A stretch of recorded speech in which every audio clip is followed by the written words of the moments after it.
Eestis, kus sademeid on aasta läbi rohkem kui meie lühikesel suvel jõuab auruda ja jõgedega merre voolata, on märgalad, sealhulgas sood ja rabad, olnud tavapäraseks maastikuelemendiks.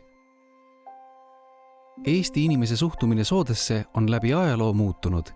Võitlusest sooga on saanud mõistmine, et soodel on väga kõrge ökoloogiline väärtus.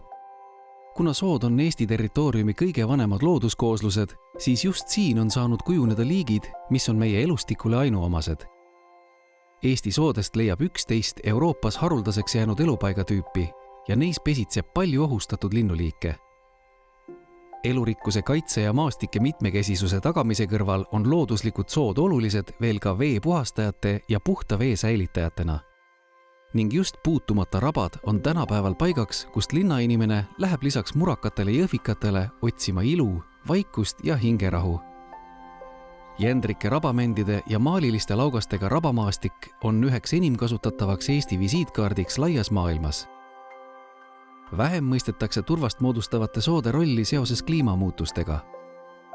Kuid just soodel on kliimamuutuste puhverdamises väga suur osa. Looduslikus seisundis see tähendab kuivendamata sood seovad süsihappegaasi ja toodavad hapnikku. Seetõttu on sood kõige olulisemaks süsinikku siduvaks ökosüsteemiks maismaal. Eesti on looduslike tingimuste tõttu üsna märg maa, seega on sood kunagi katnud meie maa pindalast terve veerandi. Tänaseks on 2/3 neist kuivendatud ja paljud kunagised turbaalad täielikult mineraliseerunud. Praegu katavad toimivad sood vähem kui 10% meie territooriumist. Kuivendatud sood on kaotanud oma algse rolli ökosüsteemis. Need ei puhasta ega säilita enam vett ega toeta elurikkust. Mis peamine, seal ei teki enam turvast juurde, seega ei seo kuivendatud sood enam süsinikku. Eestis on kuivendatud turbaalad üheks olulisemaks kasvuhoonegaaside tekitajaks.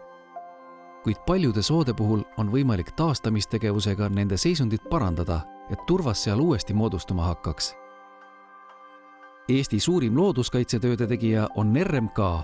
Euroopa Liidu ühtekuuluvusfondi ja RMK vahenditest on aastatel 2014 kuni 2023 ette nähtud 9,2 miljonit eurot, mille eest RMK teeb soode taastamise töid enam kui 11 000 hektaril.